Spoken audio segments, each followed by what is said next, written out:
Fala pessoal, bem-vindos a mais um vídeo. Nesse vídeo eu vou falar sobre um livro que eu acabei de ler agora, Contra os Retóricos, do Sexto Empírico, um livro importantíssimo para o ceticismo antigo e um livro importantíssimo para a teoria do conhecimento, para a epistemologia, para toda a área filosófica que discute a questão do conhecimento, ou pelo viés cético, né, sobre a questão da não possibilidade do conhecimento.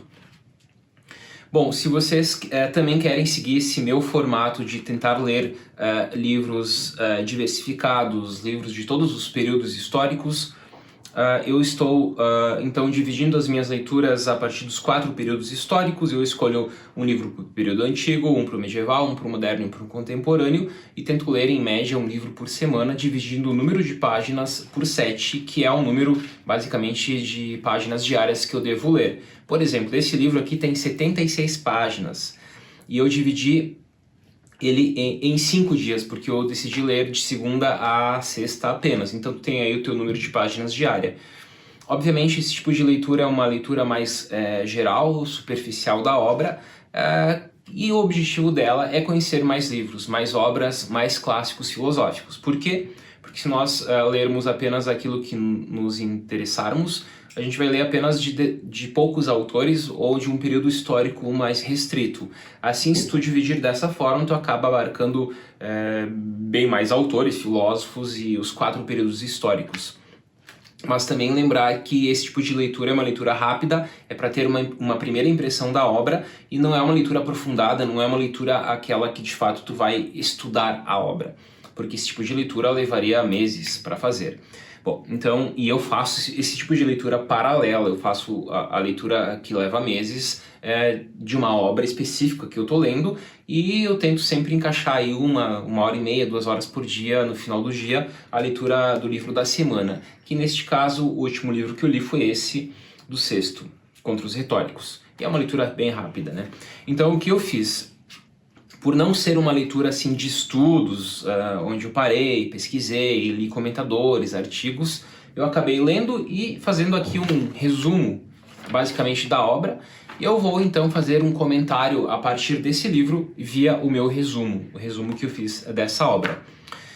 Antes de entrar especificamente nessa obra, eu queria fazer um comentário geral sobre o ceticismo, para quem não for da área se situar naquilo que estamos falando. Então, cito aqui o meu resumo sobre o ceticismo, que diz o seguinte.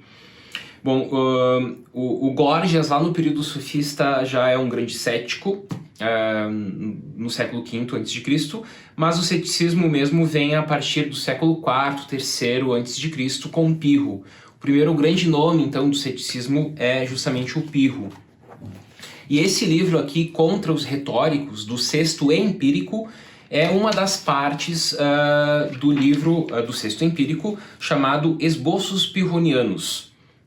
E os esboços pirronianos têm várias partes, e uma delas é essa, Contra os Retóricos. E o nome já diz, né? Esboços pirronianos, esboços de Pirro. Então, o Pirro é esse grande cético da antiguidade, principal nome do ceticismo, que basicamente a gente pode tentar resumir o pensamento dele da seguinte forma. Ele não chegou a criar uma escola, assim como a Estoa e o Jardim, né? Estoa, a escola dos estoicos, e Jardim, a escola epicurista. O Pirro não tem uma escola, então, nesse sentido, e ele também não escreveu. O Pirro não tem obras produzidas. Lembrem que outro grande nome da filosofia que também não escreveu é o Sócrates. Então, assim como o Sócrates, o Pirro não escreveu. Diz ele o seguinte: qual é a tese do ceticismo do Pirro? As coisas são indeterminadas, incomensuráveis, indiscrimináveis e indiferenciáveis, não tendo em si uma essência estável, sendo pura aparência. Essa é a tese do ceticismo de Pirro. As coisas são indeterminadas, incomensuráveis, indiscrimináveis e indiferenciáveis. Elas são pura aparência. O divino é estável, as coisas provisórias. E aí tu percebe, né, que ele está falando o divino é estável, beleza? Então, muito cuidado para tentar associar equivocadamente, por exemplo, o ceticismo com o ateísmo, que são coisas bem diferentes. A atitude do sábio, do estoico, a atitude do sábio, não do estoico, né, mas do cético, Porque a atitude do estoico é uma atitude diferente do cético, que é uma atitude diferente do epicurista, que é uma atitude diferente do cínico. O sábio cínico, o sábio estoico, o cético, o epicurista, que são as grandes escolas, junto com o ecletismo, da era helenística. A atitude do sábio cético é de afasia e epoké. Afasia significa o quê? Abstenção consciente de qualquer juízo originada pelo reconhecimento da ignorância. Tu abstém, basicamente tu não diz nada. A afasia é essa negação da fala. A de negação, né, justamente da fala. E epoké é não dizer nada, é não expressar qualquer tipo de julgamento definitivo. Então, quando tu realiza a atitude de epoké, tu faz essa suspensão do juízo, tu está assim tendo uma atitude sábia pelo ceticismo. E isso tudo levará à afasia, e a epoké levará à ataraxia, que é a chamada imperturbabilidade da alma, a ausência de perturbações, que é algo muito buscado por todas as grandes escolas da era helenística, como os epicuristas, os cínicos, os estoicos, por exemplo. Agora, se o cético busca a ataraxia via a afasia e a epoké, o epicurista, por exemplo, é pela aponia, a ausência de dor, e o estoico pela apatia, a ausência de paixões. Então vocês percebem que o caminho, a atitude sábia é diferente de uma escola para outra. Então não existe verdade certa, e aqui ele defende, né, sem inclinações, aqui a atitude do indiferente, sem opinião, sem julgamento, portanto uma atitude de afasia. Porque não existe uma verdade, então tu tem que agir dessa forma, não ter inclinações, ser indiferente, não ter opinião e não ter julgamento nesse ponto. E assim tu alcança a ataraxia. Depois do Pirro, nós temos o Timon, que é o redator dos ensinamentos do Pirro. O Timon é um cético importante porque ele escreve os ensinamentos do Pirro, porque o Pirro não escreveu. Após nós temos ainda, aqui citando rapidamente, na Academia Platônica, que é a terceira ala do ceticismo nesse período. A primeira, então, nós podemos falar que é o Pirro, a segunda o Timon, que é o redator, e a terceira ala é a Academia Platônica. Nós temos o Arcesilau, que defende a questão da razoabilidade, o Carneades, que defende a questão da probabilidade, do probabilismo, mas o probabilismo negativo, o Carneades defende. Após isso, nós temos também um neoceticismo, um novo ceticismo, e os grandes nomes do novo ceticismo são o Enesidemo, o Sexto Empírico e o Agripa, por exemplo. O Enesidemo pela via do hereclatismo, do Heráclito, do Devir e tudo mais. E o Sexto Empírico pela via do fenomenismo. Enfim, então é um comentário geral aqui para mostrar que o Sexto Empírico faz parte então do neoceticismo, desse novo ceticismo, e essa obra faz parte dos Esboços Pirronianos, que é um comentário a partir do Pirro, que é esse grande nome do ceticismo antigo. Bom, passo agora ao segundo comentário desse vídeo, onde eu tento apresentar um pouco da ideia desta obra contra os retóricos agora para vocês. Aqui na apresentação da obra, nós temos aqui um comentário que eu gostaria de ressaltar, porque é um comentário importante para nós entendermos a divisão dessa obra. Então a apresentação aqui, feita por essa editora, pelos comentadores aqui, o Rafael e o Rodrigo Pinto de Brito. Então vamos aqui ao segundo parágrafo da apresentação, quando ele diz: quantas obras as que chegaram até nós são? Lembrem que muitas obras da antiguidade se perderam e nós não temos acesso a muitos textos que se perderam, do tipo, por exemplo, o período pré-socrático, muita coisa a gente não tem acesso, infelizmente. Aqui também, aquilo que nós temos acesso do ceticismo que chegou até nós são os seguintes: chamado Esboços Pirronianos, que é o grande livro do Sexto Empírico. E esse livro é composto de 3 partes. Esboços Pirronianos é composto de 3 partes. E aqui cito as partes. Primeira, contra os dogmáticos, por sua vez dividida em 5 livros, que são contra os lógicos 1 e 2, contra os físicos 1 e 2 e contra os éticos, em um único livro, contra os éticos, não tem 1 e 2. Depois nós temos contra os professores, dividido em 6 livros, que são contra os gramáticos, contra os retóricos, contra os geômetras, contra os aritméticos, contra os astrólogos e contra os músicos. E depois ele diz, além das obras supracitadas, Sexto Empírico teria escrito ainda Tratado Médico ou Tratado Empírico e sobre a alma. Então essas são as obras do Sexto Empírico. Lembrem que então a obra Contra os Retóricos faz parte da segunda leva aqui, né, chamada Contra os Professores, junto com outros, né, títulos como Contra os Gramáticos, os Geômetras, Aritméticos, Astrólogos e Músicos. Aí nós temos os retóricos situados também nessa parte. Então é aqui que essa obra Contra os Retóricos está situada. E obviamente aqui nesse texto curtíssimo, o que faz o Sexto Empírico faz uma crítica aos retóricos. Assim como nas demais obras do tipo Contra os Geômetras, ele vai fazer uma crítica aos geômetras, aritméticos aos aritméticos. Então aqui nós temos a crítica dele aos retóricos. Além disso, também um breve comentário sobre o ceticismo novamente, sobre essa atitude do cético. E aqui eu cito um pouco do significado do ceticismo segundo o Sexto Empírico. Então, segundo o Sexto Empírico, o cético, e aqui já está vendo paráfrases, estou fazendo paráfrases dessa obra. Aqui então nós temos a seguinte tese: o cético designa originariamente aquele que busca a verdade, examina os argumentos e não aquele que duvida de tudo. Essa é a atitude cética lá do ceticismo antigo. É aquele que busca a verdade, examina os argumentos e não aquele que duvida de tudo. É algo muito interessante isso, por quê? Porque comumente nós falamos que o cético é aquele que nega a verdade, simplesmente. Nega o conhecimento. Não, o cético é aquele que busca a verdade, examina os argumentos e não aquele que duvida de tudo. Ao contrário aqui do sentido moderno, né? Como, por exemplo, em Descartes.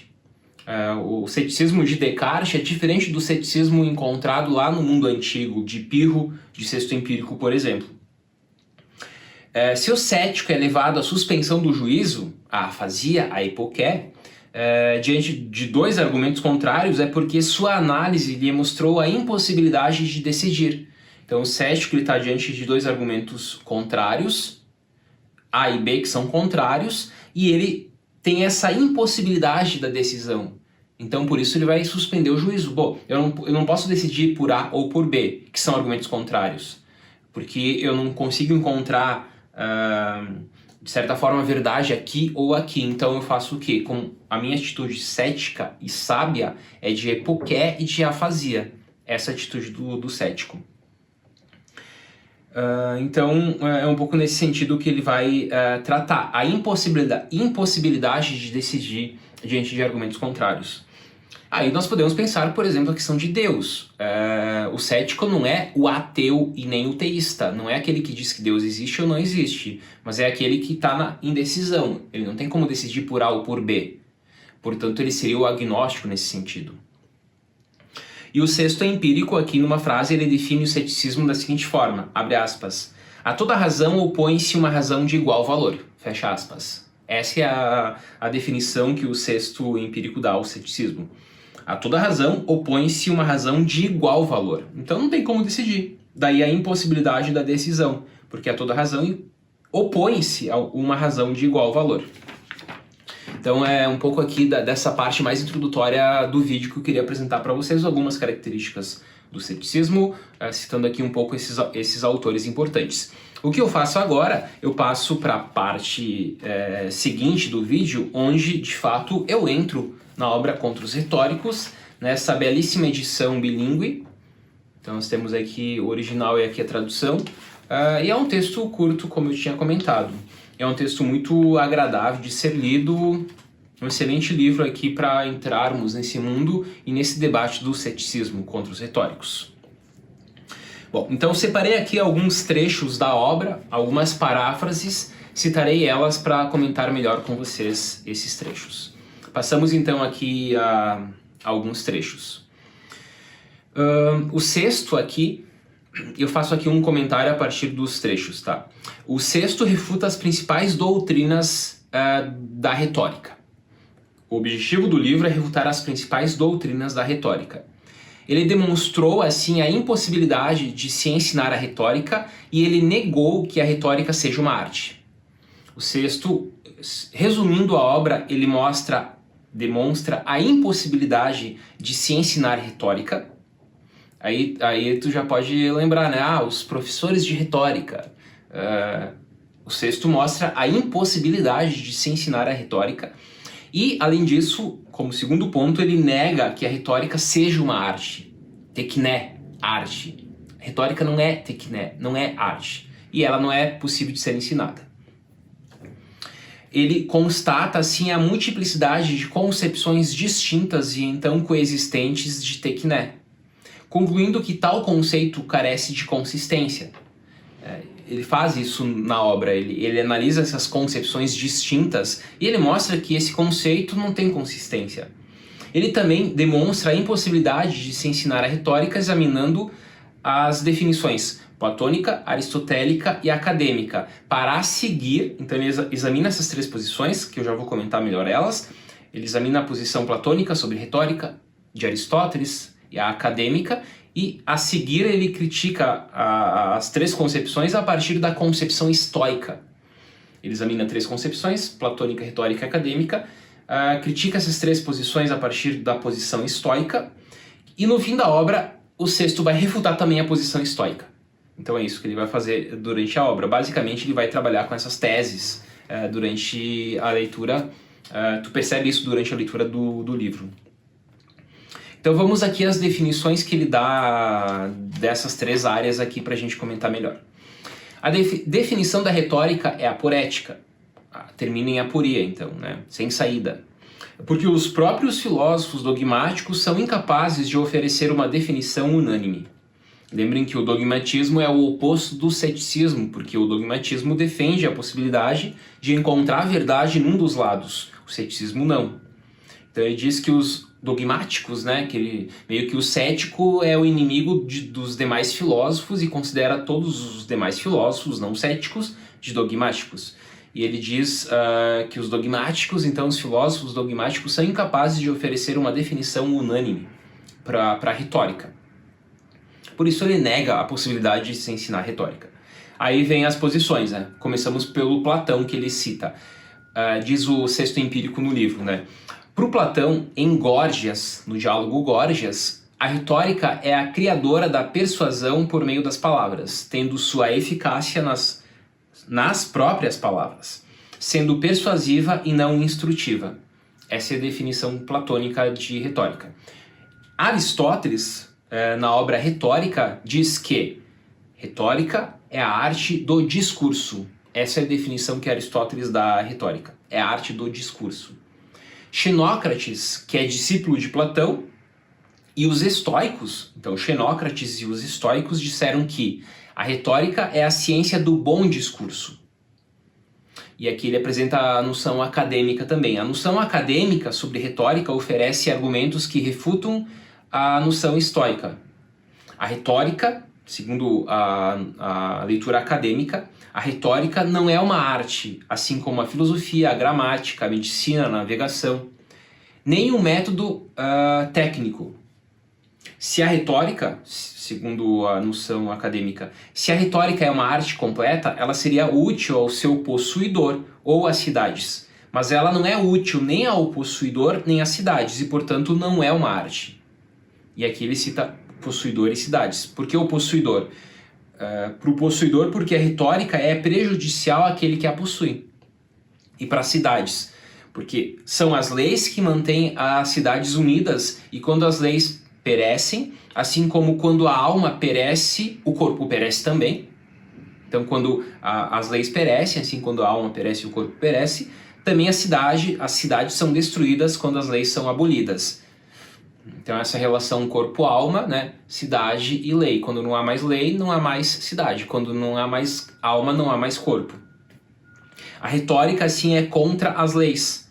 Ora aconselham atender ao decreto e às palavras do legislador, ora não. Então é um pouco da crítica que ele faz aqui à retórica nesse sentido, né, da noção acadêmica, como eu tinha comentado. Sendo contra as leis, ela não é apenas inútil, mas também prejudicial. Os retóricos que fazem demagogia não se apresentam pelo bem da cidade. Assim, a retórica não é útil nem ao possuidor, nem ao próximo. Aquele que usou a retórica e a usou contra a pátria e as leis, não o fez por causa da retórica, mas por causa de sua própria perversidade. Essa é a posição, então, que ele apresenta. Então, nós vimos aqui até agora, né, a crítica que ele faz, inicialmente, né, à retórica, mostrando a sua impossibilidade no ato de ensinar a retórica e negando, assim, que ela seja uma arte. Depois ele vem e apresenta algumas visões, como eu citei aqui a de Platão, Aristóteles, Xenócrates, estoicos e a noção acadêmica. E eu finalizo com mais um comentário aqui da obra, uma obra curta e, obviamente, cada parte de 6, 7, 8 páginas, mais ou menos, ele trabalha com uma dessas posições. Então, tipo, ele vem e apresenta a noção platônica e trabalha isso em algumas páginas, a noção aristotélica e trabalha e critica. Então ele vai apresentando as várias visões que há sobre a retórica, ele apresenta e mostra o tipo de problema que se encontra nessa visão. Então todo autor que de certa forma defende a retórica está sendo aqui criticado, alguns, né, não todos, né, mas alguns estão aqui sendo criticados por Sexto Empírico nesse livrinho chamado Contra os Retóricos. Mais um comentário aqui para a gente finalizar. O discurso não é uma propriedade confinada à retórica, mas é comum a cada ramo do saber que utiliza a palavra. Para fazer essa distinção entre discurso e retórica. A retórica não cria boa elocução. Ela não nos ensina os artifícios, pois quem usa a boa elocução não perverte a linguagem comum e domina os assuntos. Sem conhecer os assuntos, a elocução vagueia. A elocução refinada não é peculiar à retórica. Então, não significa que alguém que não domina o assunto chega a apresentar muito bem a posição dele, né? Não, por quê? Porque sem conhecer os assuntos, a elocução vagueia. Tu até pode ter uma boa retórica, mas isso não significa que tu vai ter aqui um bom discurso. Porque para ter um bom discurso tem que ter conhecimento. E conhecimento e retórica não estão casados. Por isso, novamente, sem conhecer o assunto, a elocução vagueia. A elocução refinada não é peculiar à retórica. Então, a elocução refinada com conhecimento não é peculiar à retórica. A expressão por si só não é bela nem feia, né? Tu não vai aqui avaliar por bela ou feia uma expressão. Por exemplo, aqui ele cita um exemplo. A mesma expressão que nos ofende quando proferida por uma pessoa cultivada e solene, não nos ofende quando proferida por um piadista. Então, se está numa piada, a elocução, a expressão não ofende, mas se está sendo dita em outro contexto, ela acaba ofendendo. Então, gente, quis passar aqui alguns pontos da minha leitura dessa belíssima obra, Contra os Retóricos do Sexto Empírico. Um livro rápido, um livro importante, como eu tinha dito, né, para o debate sobre a retórica, para o debate sobre o conhecimento, para o debate sobre o ceticismo. Voltaremos com mais vídeos de resenhas. Deixem aqui nos comentários algumas dúvidas, perguntas, se vocês tiveram durante o meu comentário aqui. E futuramente teremos mais resenhas de obras nos 4 períodos históricos. Então, pretendo aqui sempre trazer uma resenha do período antigo, como esta, do período medieval, do período moderno, do período contemporâneo. E assim, de certa forma, apresentar várias visões diferentes, de várias escolas, de vários períodos, os grandes clássicos da filosofia. Até o próximo vídeo.